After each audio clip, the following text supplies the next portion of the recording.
నష్టపోయినటువంటి రైతులను పరామర్శించలేదు, కనీసం వాళ్ళ దగ్గరికి పోలేదు. కానీ అబ్కీ బార్ కిసాన్ సర్కార్ అనేటువంటి నినాదాలు ఇస్తా ఉన్నారు. దీన్ని ఎట్లా చూడాలంటారు సుజాత గారు? అబ్కీ బార్ కిసాన్ సర్కార్ నే, అబ్కీ బార్ కిసాన్ బర్బాద్ నాలే. నాశనం చేసి తెలంగాణని సర్వనాశనం చేస్తున్న కేసీఆర్ కిసాన్ సర్కార్ అంట. ఒక్క మహారాష్ట్రలో పోయి సభలు పెట్టి వేల కోట్ల రూపాయలు ఖర్చు చేసి సభా ప్రాంగణం అంతా ప్రజలతో నింపినంత మాత్రాన ఈరోజు కిసాన్ సర్కార్ అనండి. ఎంతమంది కిసాన్లు వచ్చిండ్రు, ఎవరు చేస్తారు? లేకపోతే నేను ఒకటి అడగాలనుకుంటున్నా, సోషల్ మీడియాలో వైరల్ అవుతున్న విషయం నేను అడగాలను.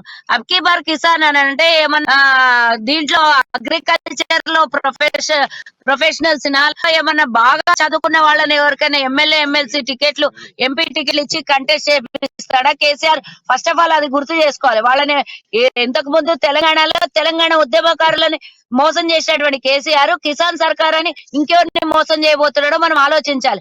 మీరన్నట్టే సిరిసిల్లాలో గతంలో మెచ్చుకున్నారు, వర్షపాతానికి కలెక్టరేట్ ఆఫీసు కూడా నిండిపోయి నీళ్లతో నిండిపోయినటువంటి వరద నీళ్ళంతా మొత్తం కలెక్టరేట్ భవనంలోకి వెళ్లి నిండిపోయినటువంటి దాఖలాలు మనం చూసినాం లాస్ట్ టైం. అంటే ఒక చిన్న వర్షం వస్తేనే, ఇంకా వర్షాకాలమే మొదలవ్వలేదు, ఎండాకాలంలో ఉన్నాం మనం. ఇంకా నెల రోజుల తర్వాత కురిసేటటువంటి వర్షాలకి ఇప్పుడే ఎంత ప్రభావితం అవుతుందో చూడండి. ఒక్క వర్షానికే ఇంత పెద్ద నష్టం జరిగితే రేపు వచ్చే రాబోయే వర్షాకాలంలో ఈ పంట నష్టాలు కానివ్వండి, ఈ రోజు మామిడి కోతకున్నటువంటి ప్రతి చోట మామిడికాయలన్నీ రాలిపోయి ఈ రోజు కోతున్న సమయంలో మొత్తం నష్టపోయినరు. ప్రతి ఒక్క రైతు కోసతో ఏడుస్తున్నాడు. వాళ్ళని పట్టించుకునేటువంటి దాఖలాలు మా ఒక నిన్న నియోజకవర్గంలోనే వేలాది మందితో నిన్న రోహిత్ రెడ్డి వాళ్ళ ఆత్మీయ సమ్మేళనం అంటే ఆవిర్భావ దినోత్సవాన్ని జరుపుకున్నాడు. నిన్న చూసిండొచ్చు, అంగు ఆర్బా అన్నట్టనే డిస్కో డాన్సులు అయ్యి ఉండొచ్చు, బిగ్ డాన్సులు అయ్యి ఉండొచ్చు, ఏమన్నా చేసిండొచ్చు.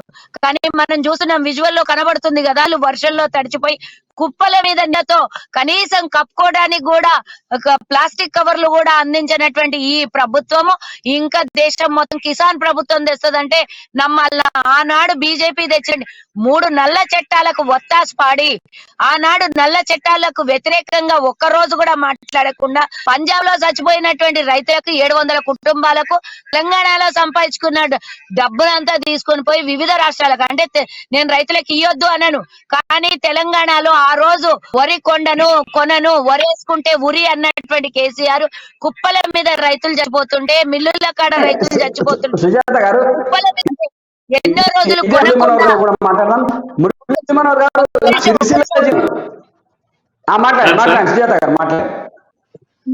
నేను అదే చెప్తున్నా. మొన్న వచ్చినటువంటి యాసంగిలో వరి కొనకుండా కుప్పల మీద చచ్చిపోయినటువంటి రైతులు గుర్తుకు రాలేదు. కానీ ఈరోజు తెలంగాణ సుభిక్షంగా ఉంది, లక్షల కోట్ల ఎకరాలలో వరి పండుతుంది. గతంలో ఎన్నడూ పండనన్ని పంటలు ఇప్పుడు పండుతున్నాయి. ఈ రోజు ప్రజలు సుభిక్షంగా ఉన్నారు. కాళేశ్వరం నీళ్ళంది ఈ రోజు ప్రతి ఒక్క ఎకరానికి నీళ్లు అందుతున్నాయి అన్నారు.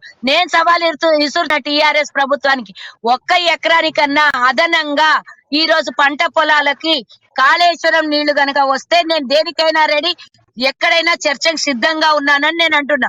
ఎందుకంటే గతంలో 17 లక్షల బోరు బావులు ఉంటే ఇప్పుడు కేసీఆర్ ప్రభుత్వంలో 26 లక్షల బోరు బావులు తెలంగాణలో ఉన్నాయి. అంటే నువ్విచ్చిన నీళ్ళ, లేకపోతే అదనంగా 9 లక్షల అదనంగా వేసినటువంటి బోరు బావు తెలంగాణలో? కాళేశ్వరం నీళ్లు వస్తే బోరు బావులు ఎందుకు